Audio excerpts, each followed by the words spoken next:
Hablar de cine, pero le voy a dar la bienvenida a la persona que va a compartir conmigo el espacio de aquí a la 1 de la tarde de la Ciudad de México, y me da un gran gusto saludar a Benny Ibarra. Hola. Hola. ¿Cómo estás? Le digo Benny Ibarra, bueno, hasta pestaña postiza me puse y me dice, y yo me bañé. Exactamente, nos pusimos muy guapos para el programa.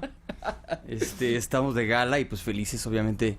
No habíamos tenido la oportunidad de conectar desde hace un rato ya y platicar. Rato, sí. Y esta entrevista, digo, para que lo sepa la gente, la estuvimos buscando ya. Como 2 meses, creo. Sí, ¿no? Pero qué bueno, porque armó. así nos da un gran gusto vernos, me da un gran gusto tu éxito, tu Hombre de la Mancha. Gracias. Vamos a hablar en un momento más Sin de duda, ella. sí. Y vamos a hablar rapidísimo de qué se estrena hoy. El día de ayer tuvimos invitados a Rodrigo Pla, el miércoles, a Rodrigo Pla y a su esposa y también su guionista, que se llama Laura Santullo. Ellos son los directores de un estreno de hoy que me parece lo más recomendable, que se llama Un monstruo de 1000 cabezas, una película mexicana que, fíjate qué curiosa historia cuenta. Es una historia con la que además se puede identificar cualquiera. Es una mujer que está atendiendo a su esposo, que está muy grave de cáncer. Es una mujer que se ve que no tiene recursos. Y el marido ha estado respondiendo a un medicamento, pero la compañía de seguros, y ella ha pagado 15 años un seguro de gastos médicos, pero la compañía ha decretado que ese medicamento no lo puede pagar. Entonces, pues esto lo pone a él con un pie en la muerte. Entiendo. Y ella toma sus papeles, toma los estudios, las radiografías, todo lo que tiene, y se va a la compañía de seguros con su hijo adolescente y deja al marido encargado con la otra hija. Y cuando llega a la compañía de seguros, la tratan con una displicencia, ¿no? Ni siquiera la miran a los ojos. Espere ahí sentada un rato. A las 2 horas, pues sigo esperando. No, pues el doctor ya se fue. Entonces empieza ella a generar un Dr. Jekyll y Mr. Hyde, ¿haz de cuenta? Empieza a generar un monstruo furioso. Pero además el monstruo de 1000 cabezas no es ella, sino es toda esta cuestión corporativa de las grandes compañías aseguradoras y de todo tipo, que se comen a la gente. Es un monstruo, como dice la propia guionista, es un monstruo de 1000 cabezas que no tiene cerebro. Y entonces de ahí se viene una historia que en tiempo de la película transcurre como en un día, una noche y un día, de esta desesperación de ella tocando puertas, buscando gente para resolver el problema porque es urgente, ¿no? El marido se le está yendo de las manos. Es una película dramática a la que le colaron algunos momentos de sentido del humor.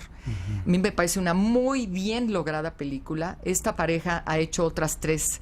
Una se llamó La Zona, que es la historia de un grupo de personas que viven en un condominio horizontal, en donde pues tienen su propia vigilancia, como todos los condominios horizontales, ¿no? Que nos protegemos de la ineficiencia de las autoridades para controlar los problemas de inseguridad. Y se cuela un ladroncillo que se queda atrapado al intentar robar, se queda atrapado adentro. Y se pone en la situación terrible, ¿no? Porque, pues, ¿qué hacemos con él, no? De todos los vecinos. Tiene otra película más que se llama La Demora, que es sobre una mujer ya mayor, una mujer madura, que carga con sus hijos, es una madre sola, y carga con su padre anciano que tiene un problema de demencia senil, ya no sabe qué hacer con él, está queriendo abandonarlo. Tiene Desierto Adentro, que es otra historia también muy interesante. Y ahora tienen esta, que creo que de las 4 es con la que me quedo. Un monstruo de 1000 cabezas. Se las recomiendo mucho. Llega también una película que es la primera que dirige Ewan McGregor, que me gusta mucho como actor. Es una película, no está lograda redonda, pero la historia que cuenta es interesante. Es sobre un hombre que fue muy exitoso por allí de los 60s, le decían el sueco, jugaba muy bien fútbol americano, se casó con la reina de belleza de Nueva Jersey, que es Jennifer Connelly, guapísima mujer, son felices, él es de origen judío, pero logran negociar el catolicismo de ella y el judaísmo de él. Son muy felices, él tiene la fábrica de guantes de piel de su padre, hace guantes de piel para mujer, y en un momento dado, y viven en Newark, y en un momento de los revuelos, de que empieza a haber los desórdenes con la población negra, va resurgiendo la personalidad de la única hija que tienen, que es Dakota Fanning, el personaje. Y entonces esta niña, que desde chica fue conflictiva porque tiene un problema de tartamudez, además como con el cerebro muy revolucionado, con una mente muy inteligente, muy brillante, chava, empieza a convertirse en una rebelde y empieza a rechazar todo el establishment y todo el sistema y quiere defender los derechos de los negros, los derechos de las mujeres, pero el problema es que es violenta. Y suceden muchas cosas ahí en donde estos padres, que va a ser otra vez Ewan McGregor y Jennifer Connelly, van a tener que enfrentar un montón de cosas que ya no le cuento a nuestro público. Y finalmente, las 3 películas que recomiendo hoy son de tema familiar, que me llamó mucho la atención. Capitán Fantástico, que me gustó mucho esta película. Es una historia sobre un hombre interpretado por Viggo Mortensen, que ha decidido que él y sus 6 hijos y su esposa vivan en una zona boscosa, no identifico exactamente qué parte, no sé si es el suroeste de los Estados Unidos, y desde niños, desde que nacieron, viven ahí, ¿no? En la casa muy rudimentaria, los ha enseñado a comer lo que ellos cultivan, les han enseñado ellos son académicos ambos, entonces ellos los han enseñado a leer, a escribir, a cuestionarse, a rebelarse, a oír música, a tocar instrumentos, están llenos de libros. Desde luego está descartada la posibilidad de la luz eléctrica, está descartada iPad, celulares, televisión, todo eso está descartado. Suena idílico, o sea, suena maravilloso. El hijo mayor tiene 17, 18 años, la hija más chiquita tiene como 4 años y habla de Platón. O sea, es gente, y además los tiene con una, abajo el sistema, ¿no? O algo así es la frase con la que los tiene él educados. Está Viggo Mortensen, maravilloso, me parece que ya se quitó al Señor de los Anillos y ya todo lo que se tenía que quitar ya se lo quitó. Pero un evento trágico los obliga a volver a la familia, a los padres de la chava, de la señora, a los abuelos, y a una serie de situaciones que van a poner un poco en crisis todo este juego.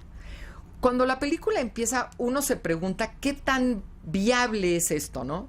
¿Qué tan en algún momento estos chavos van a tener que entrar en contacto con el mundo, con la vida, con la realidad, ir a una escuela, convivir con otros niños? O sea, van a ser los bichos raros.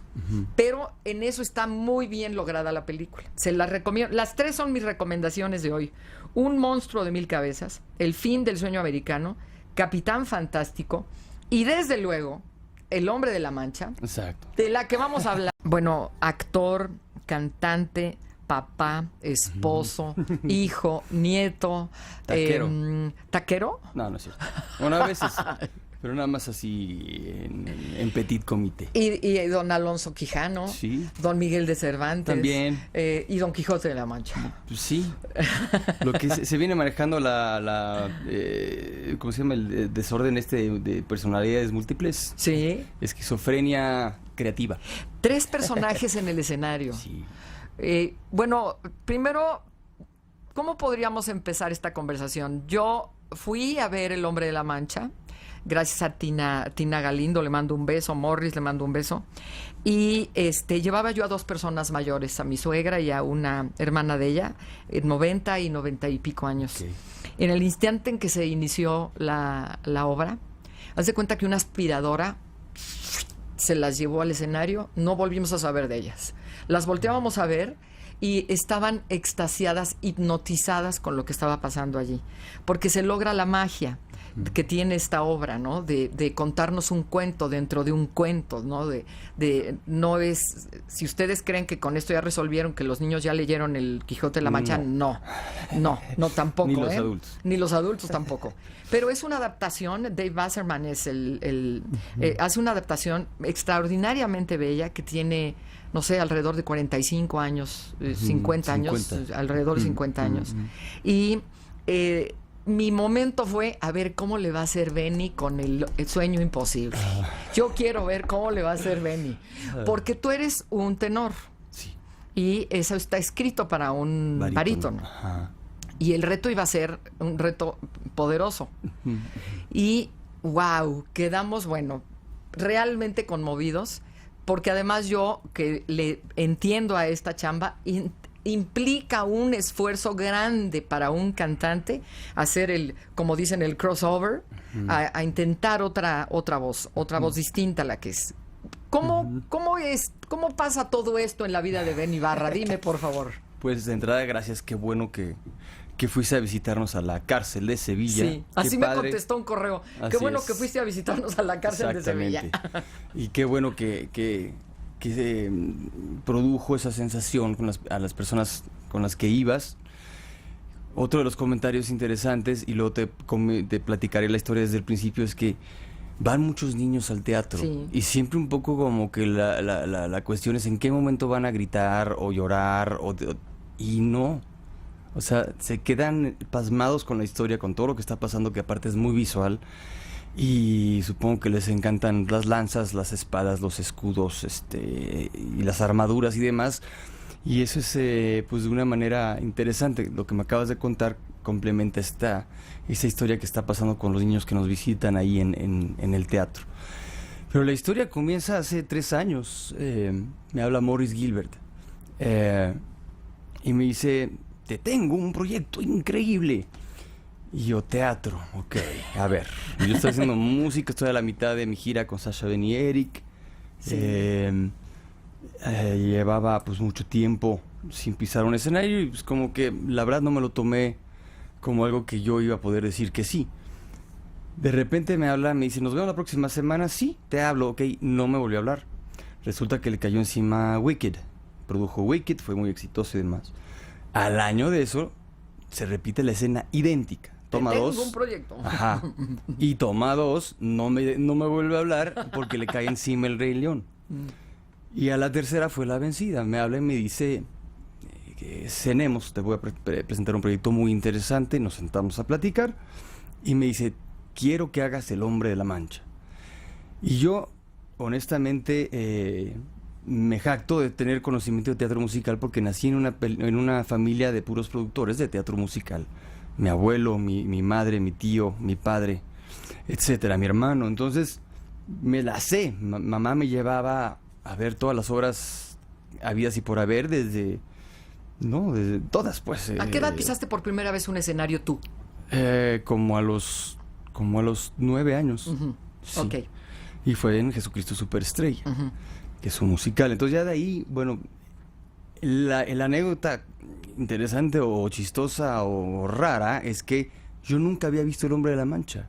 Entonces cuando Morris me avienta la propuesta, me confundí y yo pensé que me estaba proponiendo El violinista en el tejado. Y con todo el respeto me dio una fiaca tremenda, ¿no? Y dije: no, híjole, Morris, bueno, lo voy a pensar, no sé qué. Y de repente me dice: no sabes de lo que estoy hablando. Y yo le digo: la verdad, no. El Hombre de la Mancha. ¿Quién es de la Mancha? Pues no. Don Quijote. Ok. To dream the impossible. Ok, esa es la rola, el hit. Muy bien. No la he visto, Morris, no sé de qué hablas. Pero yo por dentro decía: a ver, vengo de estar en un grupo de pop rock donde, por suerte, con Sasha Ben y Eric hemos tenido un acercamiento, sobre todo con un nuevo grupo de fans muy jóvenes, ¿no? Con canciones como Cada Vez o como Happy, etcétera, ¿no? Y por ahí estaba visualizando que seguía, ¿no?, mi carrera y mi rollo musical, ¿no? De eso a convertirme en un viejito en escena, pues como que no le veía mucho atractivo y como que yo sentía que iba a ser lo que en el medio le conocemos como un pastelazo, ¿no? Un refrito, un revivir, algo ¿La que habías tiene... visto antes? Nunca, no tenía la más remota idea, no sabía de qué estaba hablando, ¿no? Y de repente me dice: bueno, nada más para que sepas, va a dirigir Mauricio García Lozano. Misma historia que a mí. Dije: pues quién sabe quién sea, ¿no? Ignorante yo. Me voy de gira y le platico a Sasha. Le digo: y Sasha, veníamos de camino del aeropuerto en Monterrey. Le digo: ¿qué quieres? Ayer comí con Morris, cené con Morris, me propuso hacer El Hombre de la Mancha, pero no estoy seguro. Y Sasha me dice: híjole, Benny, pues estamos haciendo un proyecto como muy joven ahorita, más dinámico, creo que sería buena idea que saques un disco después de nuestro proyecto, y aparte El Hombre de la Mancha pues es un musical de hace 50 años, no sé qué. Sí, a lo mejor yo creo que no sería buena idea. Ahora, no, me pregunta Sasha: ¿y quién dirige? Y le digo: pues no sé, un tal Mauricio García Lozano. Se voltea y me dice: hazla. Agárrala. Hazla. Ajá. La tienes que hacer. Y yo, ¿de plano? ¿No sabes quién es Mauricio García Lozano? No sabes lo que va a hacer con ese musical. No tienes idea el tamaño de director que es, lo que hace. Casi ya no dirige en México, está en Praga, está en Alemania, está en Londres, está o sea, ¿de plano? Sí. Pues bueno, entonces me interesé más, me metí a Wikipedia y dije: a ver, The Man of La Mancha, de qué va, quién la ha hecho. Y ya me empecé a informar, obviamente, Peter O'Toole, toda la historia de la película. Me enteré que fue una obra primero escrita para hacer, como texto. Como texto, sí, no sí. tenía música, eso vino después, como al año de que la escribieron, un poco más. Sí. Empecé a indagar y después de leer la historia de lo que iba, la pura anécdota, la pura reseña de lo que se trataba, me solté a llorar.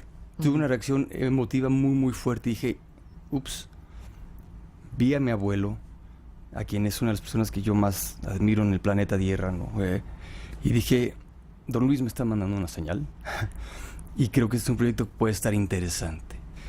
Me volví a juntar con Morris y me dijo, mira, pues bueno, no solamente Mauricio García Lozano dirige, sino la escenografía la va a hacer el gran Jorge Ballina, con quien ya he tenido el privilegio de trabajar. Víctor Zapatero va a hacer la iluminación, con quien yo también ya he hecho giras. Saúl Isaac la parte de la música, Violeta Rojas la parte del vestuario, pura gente muy importante y muy reconocida. Y me empieza a soltar la historia. Produzco junto con Ocesa, junto con Morris, junto con Claudio Carrera y Tina Galindo. Y dije, mira, qué interesante. Ya me suena. Y la cereza en el pastel fue, vas al Insurgentes. Vas al Teatro de los Insurgentes. Y ahí fue cuando dije, va. Pero claro. Se arma. Pero claro. Órale, lento.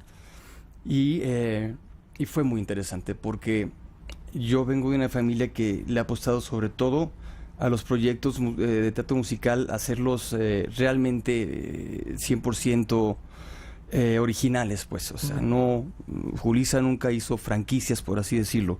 Cuando hizo José el Soñador, le hizo una adaptación completamente distinta, y lo mismo hizo con el show de terror de Rocky, con Vaselina, con Jesucristo, etcétera, ¿no? Entonces, esa fue la parte que a mí más me gustó, de empezar a ver el proceso creativo entre Mauricio, entre Ballina, entre todos los creativos, y que hubiese una apertura a que yo pudiese involucrarme a ese nivel también, no nada más como un actor empleado, ¿no? Sino también la dinámica del maestro García Lozano es muy abierta. Sí. Todo lo que tú viste ese día en cuanto al manejo de la escenografía, que cuando entra la gente a vernos, desde el principio está viendo todos los elementos con los que vamos a crear el viaje de las 2 horas 15 minutos, ¿no? Sin intermedio. Entonces, con estos palitos que tenemos en escena que diseñó Ballina, que son como unos Tetris, juntaron a todo el ensamble, a todo el cast que nos acompaña, hicieron un taller de 2 semanas. Y el maestro les aventaba preguntas como, bueno, con esos palos que están en escena, ¿cómo harían un establo? ¿Cómo harían la recámara de Aldonza? ¿Cómo harían la venta? ¿Cómo harían el castillo? ¿Cómo harían los diferentes... no, y todo se hace con, pues sí, literalmente 4 o 5 palos, una puerta y muchas telas. Ese es todo lo que tú ves. Bueno, obviamente no quiero echar a perder la historia, pero sí hay un momento donde, pues obviamente la entrada de Cervantes... Hay unos juegos escénicos muy padres. La iluminación es hermosa. La iluminación es monocromática, bueno, es un solo color con sus diferentes tonalidades en ámbar. O sea, es como blanco en todas sus versiones, o un blanco muy fuerte que entra cuando aparece la luz del sol de vez en cuando. Y realmente parece que está entrando la luz del sol. Es muy fuerte. Eso es lindo. Y todo lo demás es ámbar, son ocres. O sea, no hay un verde, no hay un rojo, no hay un azul. Realmente todo es o luz o falta de luz. Sí. Pero son elementos muy artesanales, muy teatrales, muy de una escuela de teatro pues casi extinta dentro de lo que es el teatro musical. Sí, es casi rústico, ¿no? En el teatro musical ahora hay todos los colores, neones, robóticas, ¿sabes? Pantallas, multimedia, etcétera. Y entonces el maestro desde un principio dijo, me voy a ir en contra de todo lo que significa el teatro musical y sobre todo en nuestro país. Y voy a hacerlo de esta manera. Y entonces fue muy reconfortante. Yo entré aterrado, yo no tengo muy buena memoria. A mí se me olvida Cielo, que es una canción que llevo cantando más de 20 años, seguido, ¿me entiendes? A la mitad de un concierto. Y yo sabía que en el escenario de un teatro, y menos en el Insurgentes, protagonizando El Hombre de la Mancha, o sea, no se valía que se me olvidaran las cosas. Entonces ese terror me hizo que yo empezara 6 o 7 meses antes de mi primer ensayo. Yo llegué prácticamente con el 90% de libreto memorizado, ¿no? que pues le adelanté mucho. Yo sabía que iba a estar en la mira de mis compañeros y de mis productores, porque dice, pues, a ver el Benny, ¿no? ¿De cuántas hojas es tu libreto? No sé, pero sí es enorme. Y el maestro amarilla. Lozano me decía, y él ha hecho mucho Shakespeare, y me dice, yo creo que tienes más diálogos que Hamlet, que, ¿sabes? Que Ricardo III, o sea, sí. Es mucho diálogo. Porque son 3 personajes. Y en español antiguo, y con diferentes voces, y es una cosa muy interesante. Y luego vino el drama de ponerle movimiento. Es como cuando escribes una canción y luego tocas la guitarra en el estudio, que lo haces por separado, y luego cuando quieres cantar la canción y tocar la guitarra al mismo tiempo, demonios. Empiezan a pasar una cosa ahí de coordinación que es complicada. Recorcholis. Sí, diantres. Entonces, yo ensayaba en la regadera mis monólogos increíbles y llegaba al ensayo con el maestro y me decía, ok, pero te vas a mover de aquí para allá, y nada más pensar en ese movimiento ya se me olvidaba el todo. Tuyo, claro. Entonces fue un proceso bien interesante. Debe ser muy interesante y además debe marcar un parteaguas en tu vida, en lo personal y en lo profesional. Bueno, básicamente lo que nos trajo a esta cita que largamente acariciada fue su trabajo en El Hombre de la Mancha. Estábamos tratando de acordarnos si nos están escuchando Tina Galindo o Morris Gilbert o alguien de la compañía. Sid Prové. Eso, Sid Prové. O Sid, no sé qué. Ya me acordé ahorita. Exacto. Sí. Aquí un día llegué y les platiqué. Fíjense que ayer, el fin de semana, fue un domingo, fui a el Sid Prové, que es cuando por primera vez la compañía trabaja junta toda, ¿no? Con la orquesta. O sea, lo que viene a ser el ensamble y los cantantes con la orquesta. El primer ensayo. El primer ensayo ya, todos juntos. Y lo hicieron en el lobby del Teatro de los Insurgentes, taparon todos los vidrios para que no se viera desde la calle, nos enseñaron un poco de la escenografía, nos enseñaron el vestuario, ahí estaban dándole al martillo durísimo, olía a barniz, a todo lo había por haber. Y fue una gratísima experiencia, porque además Morris dijo, esto se acostumbra, que la compañía lo haga, es un acto muy íntimo para la compañía, es un momento muy importante y no ponemos extraños, o sea, no en mala onda, sino que no viene gente ajena a la compañía. Y pues ahí estábamos, bueno, me acompañó mi hija, tú dirás, si yo he podido llevar más gente, llevo más gente, ¿no? Y fue una cosa maravillosa. Ahí, ¿cómo te sentiste? Ahí sí dijiste, ahora sí es la verdad. La verdad es que yo estaba bien emberrinchado, porque me enteré ese día de lo que se trataba. Yo no sabía que iba a haber público. Sí. Por una falta de comunicación, yo qué sé. Lo que sea, el caso es que llegué y me dijeron, sí, ahorita y hay público. Yo, ¿te cae? O sea, es la primera vez que voy a cantar con la orquesta, algo que todavía está como con alfileres y aparte público y cámaras y demás. Y después del berrinche, conforme empezó y empecé a vibrar lo que estaba sucediendo y me di cuenta de la magia porque pues yo como artista he aprendido a leer al espectador, ¿no? Al ver a los ojos, a conectar, en ver dónde está su atención. Entonces dije, creo que tenemos algo muy especial en las manos. Me relajé, me empecé a divertir. Después de la primera mini escena que hicimos ahí, que se me olvidó el texto, dije, bueno, ya, sigamos adelante. Se valía traer el ¿cómo se llama? El guión y todo, pero yo dije, me lo voy a tratar de echar todo de memoria, y resultó ser una experiencia muy, muy interesante. Y de ahí, bueno, pues empezamos a recibir, ¿no? La vibra, lo que la gente estaba empezando a sentir a través de las canciones, de cómo cantábamos todos.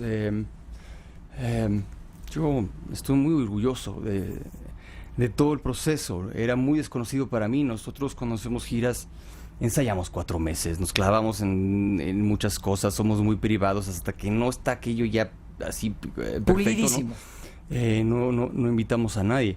Acá fue un proceso un poco más bronco, pero también tan bien preproducido. Mauricio García Lozano, Víctor Zapatero, el propio Jorge Ballina, es gente que trabaja haciendo ópera. Sí. Usualmente la ópera, porque no hay que reconocerlo para bien, no tiene ni tanto tiempo.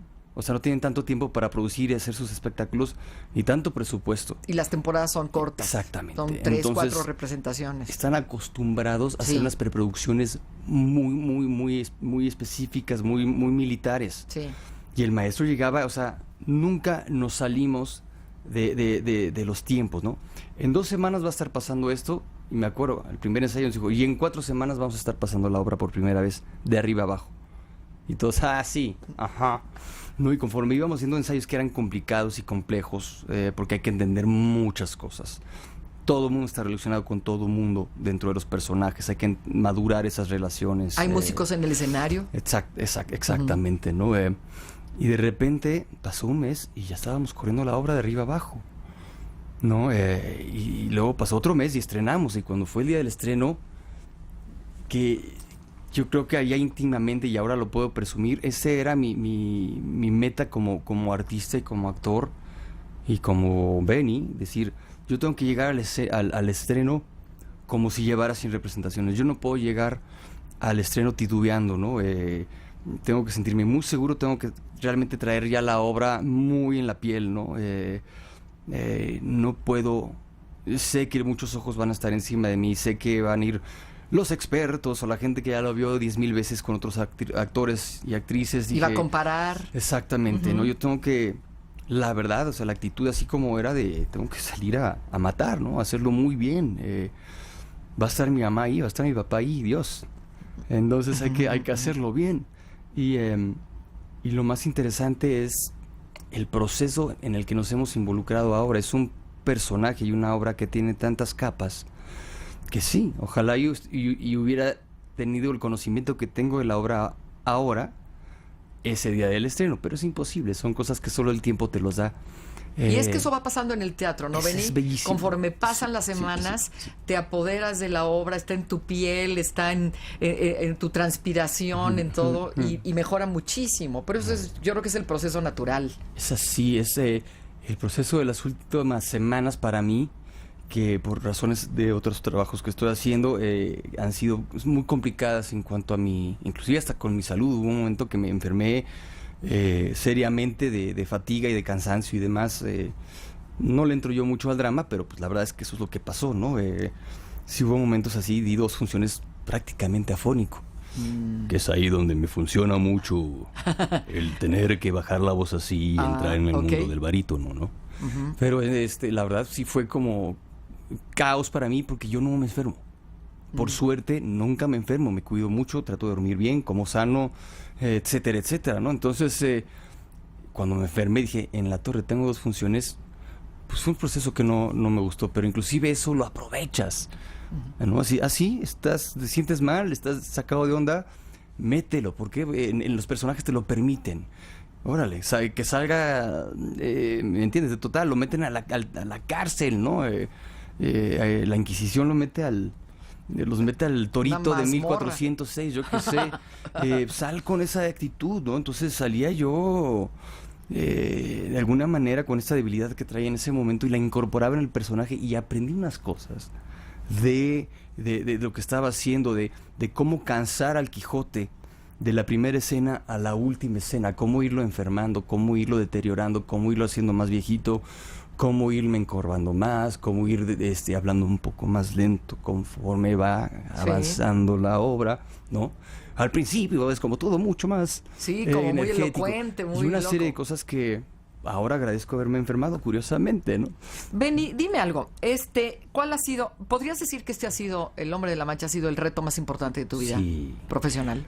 Me pongo siempre la vara muy alta, siempre me trato de salir de mi zona de confort, pero como actor, pues sin duda sí, y lo seguirá haciendo. Yo hace unos días cené con mi productor, Morris Gilbert, porque estábamos hablando del futuro de la obra para el próximo año y qué onda con la gira y ya sabes, nos encanta soñar a todos y si la montamos en arameo o en sánscrito, yo que estamos ahí del disco que pronto lo voy a empezar a producir.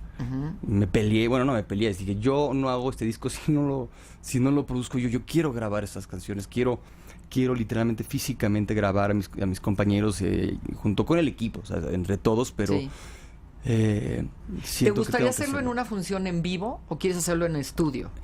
Tiene que ser en estudio, ya intenté, inclusive me llevé los tracks del multitrack de lo que hacemos pero es complicado por muchas razones. En cuanto a que se mete todo en todas partes, Sí, la orquesta está abajo de nosotros y están ellos muy juntos, entonces en el micrófono del contrabajo se mete toda la percusión y todo lo que pisamos nosotros arriba de ellos también. Entonces dice, ¿qué es ese ruido en el cello, ¿no? Que se oye como que hay golpes. Ah, obvio, estamos nosotros arriba. Claro. Y eso es, vaya, cuando tu atención está en el teatro, donde estás viendo una gran iluminación, una escenografía increíble, un vestuario padrísimo, la historia, ¿me entiendes? La dirección, a los actores, y estás ahí, estás emocionado y oyes la música. Pero si nada más le vas a poner atención a un solo sentido, que es el auditivo, sí quiero cuidarlo un poco más. Entonces por ahí va a ir la historia y por eso nos hemos tardado con lo del disco. Sorry. ¿En qué eres diferente hoy de antes de entrar en contacto con El Hombre de la Mancha? Pues es bien sabido que los actores mimetizan, ¿no? Con sus personajes y de repente los incorporas en tu cotidianidad, en tu vida diaria. Yo aquí tengo la fortuna de estar incorporando a mi vida diaria a...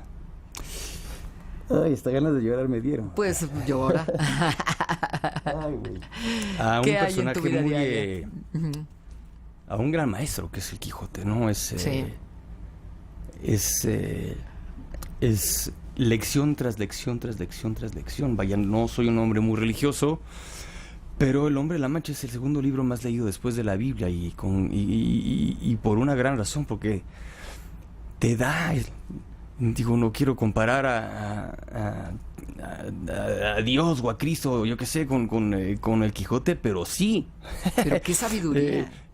A lo mejor es la versión bien humana de los grandes maestros, dígase, no sé, yo qué sé, los Gandhis, los Budas, los Cristos, los name it, ¿no?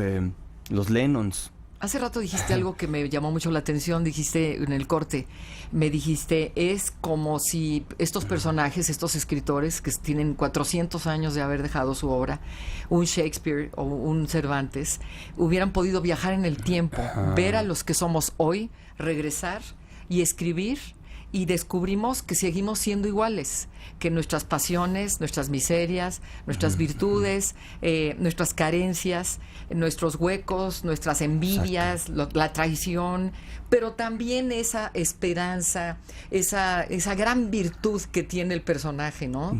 De ver, y lo que necesitamos escuchar hoy en nuestro país, Bene, ¿no? El mensaje de Don Quijote de la Mancha es lo que necesita escuchar este país, y escucharlo con esa música. Por eso te dan ganas de llorar. Bueno, a mí me daban ganas de llorar en el momento de estarla viendo, porque digo, seguimos siendo así y seguimos necesitando oír algo así.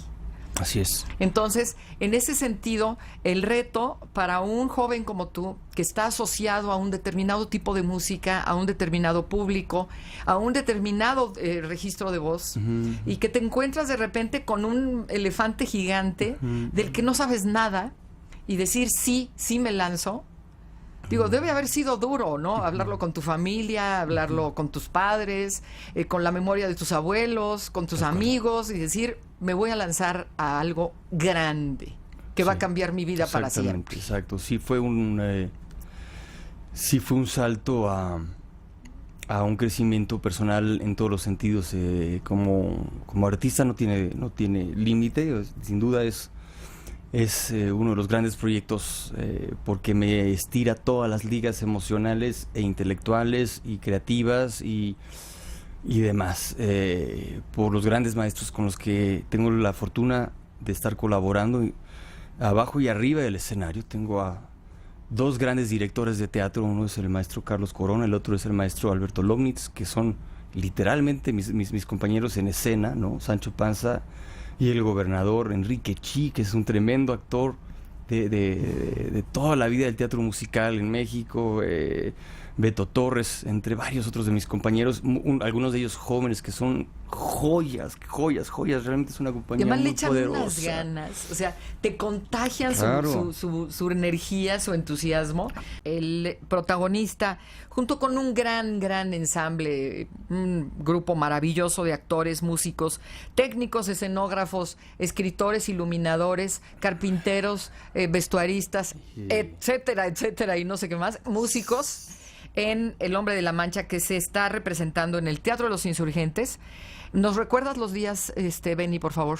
El jueves tenemos una función a las 8:30. Viernes tenemos 2. Uh-huh.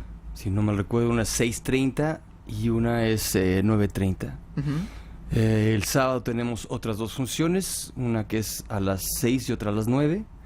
Y el domingo una a la 1:30 y una a las 6 de la tarde. Perfecto. En estos días de diciembre vamos a estar haciendo muchísimas funciones. Son funciones especiales y somos muy cuidadosos tanto en la cartelera como en Twitter, en las redes sociales, como en la página de Mejor Teatro, de estar dando a conocer las funciones que vamos a dar. Pero el 19, empezando el 19, empezamos temporada de funciones dobles. O sea que va a haber 2 funciones el 19, el 20, el 21, el 22, el 23... El 24 me dejaron ir a pasar la Navidad. A que te vayas de Santa Claus. Ajá. Luego regresamos 25 doble función, 26, 27, 28, 29, 30. El 31 me dieron permiso de ir al último concierto de Sasha, Benny y Eric en Acapulco. Okay. Ajá. Y el primero también va a haber funciones. Yo no las voy a dar porque pues estoy en Acapulco despidiendo una gira de 4 años y medio. Es importante. Y en un show que salto al escenario como a la 1 de la mañana, entonces me dieron vacaciones el primero, pero de ahí regresamos para todo lo que es el próximo año.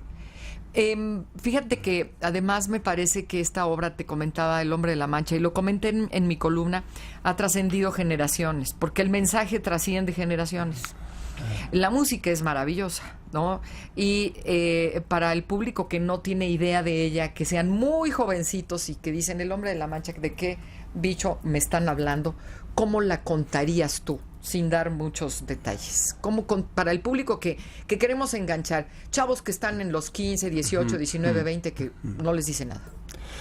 El Hombre de la Mancha es la historia de un artista que debe defender su vida y su honor y su obra y su trabajo a través de su creación. Es la historia de un Cervantes que la Inquisición lo encierra en una cárcel bastante interesante y peligrosa. La Inquisición, para los que no saben, era una cosa realmente espeluznante, muy agresiva y muy temida, ¿no? Torturas, quemar vivos, etcétera. Todo mal.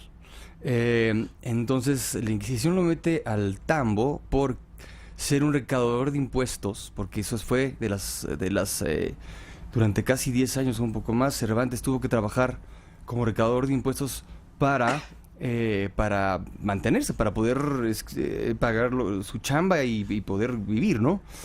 Pero entre eso pues, se le ocurre cobrarle los impuestos a la iglesia, y a la iglesia no le gusta, y pues lo meten al tambo. Lo meten junto con su criado, que es como se les llama en ese momento, y los presos lo intimidan, lo bulean y le quieren robar todas sus pertenencias, entre ellas un manuscrito que él trae. Uh-huh. Entonces él, para defender que no vayan a destruir este manuscrito, ya sea que lo tiren al fuego, que era como la apuesta original, ahora por ley no nos permiten usar fuego en escena, entonces creamos ahí como un pozo de donde toman agua los presos, a donde lo están a punto de aventar, y él dice, no, espérame. El jefe de la prisión le dice, te vamos a hacer un juicio. Entonces con la inteligencia que él tiene como escritor, dice, ok, hazme mi juicio, déjame defenderme para que no destruyas mi manuscrito, y decide escenificar las escenas más emblemáticas del Quijote, utilizando los diferentes presos como los personajes del rollo, ¿no? Entonces los va involucrando de uno en uno en los diferentes personajes importantes de la historia del Quijote, y hasta que los engancha totalmente. La historia está por terminar cuando la Inquisición ya viene para llevarse a Cervantes y termina con el primer libro. Para los que no saben, el Quijote se escribió en 2 tomos o en 2 libros con 10 años de diferencia. Y es muy bonito porque termina prácticamente con el primer libro y cuando no convence a los presos y está nuevamente a punto de peligrar la existencia del manuscrito, decide decir, déjenme improvisar. Sí. Y se empieza a defender como si en ese momento se le ocurriera toda la trama del segundo libro, lo cual es pues obviamente muy sintetizado, ¿no? Sí. Y al final pues lo bonito es que logra conmover profundamente a los presos, a los asesinos, a los carteristas, a los ¿no? a los malos, ¿no? Sí, porque son muy poco recomendables, ¿no? Todos los que están ahí. Y entra a la cárcel a devolverles la fe, sí, en soñar, en creer en un mundo mejor, en los valores, en no claudicar, en que las cosas se pueden hacer bien. Pueden hacer, ¿no? Sí. Y en que la locura es una herramienta de vida, es algo que nos es parte de todos y cada uno de nosotros. El estar locos, si es que podemos realmente ponerle un nombre, una descripción más allá de lo clínico, ¿no? A lo que es la locura, nos viene bien, sí, como seres humanos. Es bueno volvernos locos, es bueno tocar las fibras y las sensaciones que de repente no entendemos, pero que están ahí como seres humanos y que nosotros consideramos locura. A lo mejor realmente son nuestras virtudes y es nuestro espíritu, nuestro alma diciendo: humanízate, vulnerabilízate y vuélvete una mejor persona, ¿no? Sí, porque además en el mundo de hoy se va perdiendo esto. Yo digo, y se ha mencionado aquí muchas veces, cada día estamos más lejos de los que están cerca y más cerca de los que están lejos. Y estás en una mesa comiendo con alguien y hay 5 personas que tienen un celular y que no están con los que están en la mesa, ¿no? Y este tipo de obras te sensibilizan en este entorno de volver a estas bases de la sensibilidad humana, del milagro que somos los seres humanos, ¿no? De la gran cosa bellísima que somos en el planeta y que parece que nos hemos empeñado en dejar de serlo en los últimos siglos, pero que creo que sí tiene mucho que dar y mucha riqueza. Esto te decía, ¿qué aprendes tú y en qué eres distinto ahora? ¿No? Porque probablemente como papá, como esposo, como ser humano, algo absorbiste, me decías, ¿no? Que vas siendo una forma de mimetización con tus personajes. Pero ¿qué haces distinto? Una vez que se baja el telón, te quitas la caracterización, la barba, la peluca, lo que sea. ¿En qué Benny Ibarra ya no es el mismo Benny Ibarra de antes? Creo que ha venido a retarme, a ser un espejo y a amplificar las cosas buenas que soy, como también mis debilidades, a entender mis miedos, mis carencias. El Quijote es un gran soñador, es un gran maestro y es un gran creativo, que creo que eso es lo que yo soy también. Soy una persona que si he logrado conectar con la gente desde hace 35 años es porque a través de lo que hago como artista trato de ser lo más transparente posible y abrir mi corazón, mi espíritu, mi alma en cada una de las cosas que hago. Esta obra llegó a potencializar eso. Sin duda me ha hecho una mejor persona. No quiere decir que todo lo que yo soy es positivo, al contrario, ha llegado también a puntualizar las cosas donde flaqueo y eso, pues, y en las cosas en las que uno tiene que trabajar. Mi vida ha mejorado mucho porque me ha acercado a gente increíble. Estoy en una compañía realmente brillante de gente muy comprometida y muy cariñosa y muy unida. El mismo Morris dice, esta es la compañía más unida de todas las en las que he estado, y lo cual eso pues habla de que estamos haciendo un trabajo que se siente inclusive como un servicio emocional para la gente que va y nos ve, y eso es muy bonito. Sí. Hay una responsabilidad social, exacto, ¿no? En el actor. Tiene una cierta chamba en ese sentido, que no es nada más entretener. Claro. Es remover emociones, y en ese reacomodo de las emociones, pues creo que el Hombre de la Mancha te ayuda, como cuando, no sé, algún día de verano sacas todo de tu closet y empiezas a decir, esto sí me sirve, esto ya no me sirve, esto ya no lo voy a usar. Buena comparación. Voy a volver a acomodar mis emociones en un nuevo closet. Buena comparación. Emocional. Eso es ir al Quijote, y eso es lo que me ha pasado a mí en mi vida. Bueno, yo te felicito. Y aquí en el puro chisme, Ben Ibarra y yo, perdón, platicando con Ben Ibarra, ya hablamos un largo rato del Hombre de la Mancha, el efecto que ha tenido en su vida, pero les comentaba que tenemos que recordar que tenemos, para las personas que vivimos en México, que la tasa de mortalidad por cáncer es de 1 de cada 3 personas. No puede ser. Y sabemos que predecir el futuro es imposible, pero contar con la protección de un seguro de vida haciendo un esfuerzo sí puede marcar una diferencia. Los seguros de vida AXA están pensados para tu protección y respaldo económico de toda la familia. Mujer Única, Vida Inteligente Plus y Vida Protégete son seguros de vida con protección ante un diagnóstico de cáncer. Primero que nada, esta idea, esta conducta de estarse revisando, de estar previendo problemas que pueden remediarse con una detección temprana, pero siempre un seguro de vida que puede marcar la diferencia para todos. Conoce los beneficios en axa.mx. Bien, Ben Ibarra. Un padre no tan padre.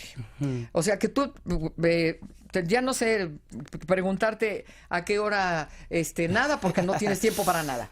Pero viene una película que se estrena el día 21 de diciembre y platícanos un poco de este proyecto. Me llega hace ya un par de años a las manos vía Alberto Muffelman, que es uno de los padrinos de mi hija María, amigo mío de mucho tiempo y que ha tenido una carrera exitosa como productor junto con Gerardo Gatica. Tiene una compañía que se llama Panorama y han producido ya varias películas. Llega a mis manos este guión increíble, y el gancho, yo no sabía quién iba a estar, ni mucho menos. La verdad fue que para la tercera hoja que empecé a leer decía que se desarrollaba en San Miguel de Allende, Guanajuato. Yo ahí en ese momento dije, sí, me da igual si hay dinero, si no, cuánto tiempo, qué importa, ¿no? ¿Por qué? Porque yo amo esa ciudad, crecí ahí, tanto mi madre como mi abuela tuvieron propiedades ahí. Y tengo muy claro, yo he compuesto el 95% de mis canciones en esa ciudad. Ahí me he enamorado, desenamorado, vuelto a enamorar, etcétera. Entonces dije, pues San Miguel, 6 semanas, va. Y de ahí empecé a indagar, ¿no? Pues Héctor Bonilla va a ser el protagónico, junto con Jackie Bracamontes, Sergio Bayer Mori, Camila Seltzer, Arturo Barba. Dije, oye, suena bastante divertido, ¿no? Entonces empecé a leer un poco más. Y me di cuenta que, pues, la verdad, se trataba un poco de mi vida, tenía una esencia muy similar a mí.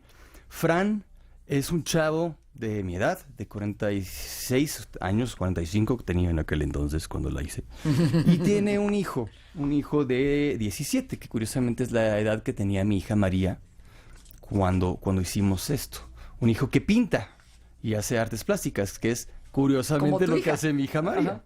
Y Fran pues, traía el pelo, la greña larga, que yo también la tenía cuando vivía ahí en San Miguel, y anda con una hermosa mujer, que es también lo que yo tengo la fortuna de andar, tener, ¿no? Sí. Entonces dije, pues, ¿qué hay que hacer? Pues actuar, pues como que, bueno, pues hay que medio hacer la de Benny, pero ¿de qué va, no?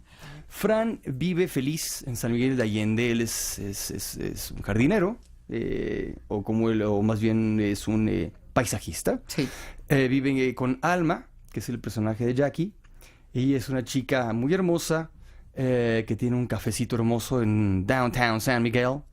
Y tiene una casa que le heredan sus padres, que es tan grande que pues para mantenerla, además decide compartirla con los clásicos personajes sanmiguelenses, dígase una pareja gay, que uno es maestro de yoga, otro es el gerente de un hotel fifirifo ahí en San Miguel. Lo decide compartir con la pareja clásica de viejitos, una de Estados Unidos y otro inglés. Una pareja de hippies, ¿no? Que uno es como el dealer del pueblo y la otra es su hermana que lo cuida. y los extranjeros, ¿no? El cubano y la brasileña.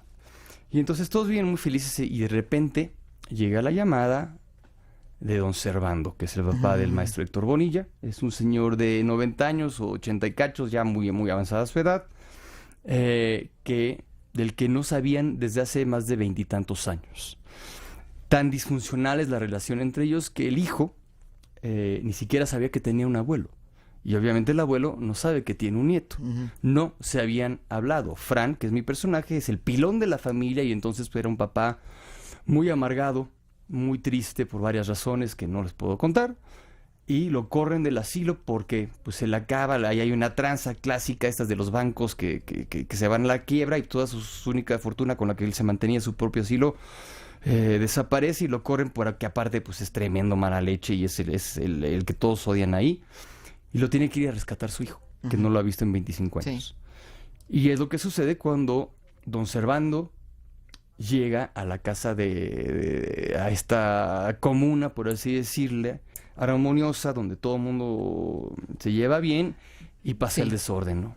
Esa es básicamente la anécdota. Sí. Se estrena el día 21 de diciembre. 21 de diciembre en todas las salas. En toda la República. En toda la República. Se estrena también Sing, que es la otra película en la que estoy, se estrena el mismo día. Ese mismo día, en donde haces... un koala. A un koala, eres la voz de un koala en el doblaje. Una película también entrañable, así que... Oye, qué padre que se estrene el mismo día. Exactamente. O sea que vamos a tener para rato de Benny Barra. Exactamente. Benny, no sabes cómo te agradezco que hayas estado con nosotros. Gracias. Yo también te disfruto a ti, disfruto tu programa y gracias por la atención y por los oídos que están ahí afuera. Ha sido una conversación muy agradable. Gracias por tu generosidad. Gracias. Muchas gracias. Y gracias